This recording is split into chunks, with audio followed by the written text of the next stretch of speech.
Saisie de poignet.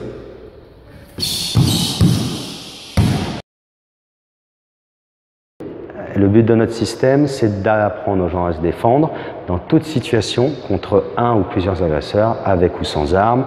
Ça peut être assis, debout ou au sol, et que n'importe quel gabarit puisse sortir, quel que soit le problème de la situation, d'accord?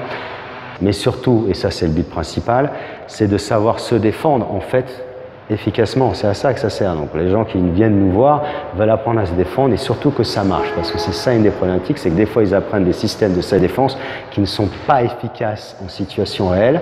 Et le but c'est justement que ça marche contre un agresseur dans la rue. Évidemment, je pense que toute personne, c'est même pas que toutes les femmes, mais toute personne qui n'a pas l'intention de faire du mal devrait apprendre à se défendre. Évidemment, c'est plus spécifique et en particulier les femmes, c'est important parce que ce sont elles qui sont le plus souvent victimes d'agressions, que ce soit les viols, les vols de sacs à main, même la pression psychologique, le harcèlement dans la rue, etc. Donc c'est sûr que ça concerne énormément les femmes. Chose intéressante, je remarque dans mes cours, je ne parle pas des stages, que la moitié des gens qui viennent à mes cours, ce sont des femmes. Ce n'est plus un sport ou un système de self-défense ou une discipline où il y a essentiellement des hommes. C'est vraiment 50-50. Étranglement et main. Saisie de cheveux.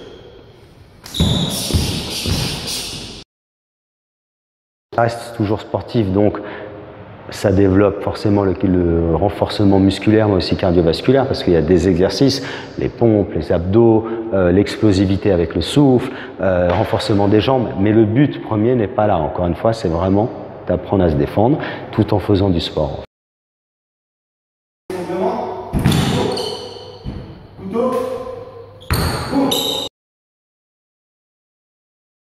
Arme à feu. Couteau, donc il y a les menaces couteau, il y a les attaques couteau, il y a les bâtons, il y a les bouteilles, rasoir, qu'est-ce qu'il y a d'autre, même un stylo, même un tournevis, tout outil peut être une arme.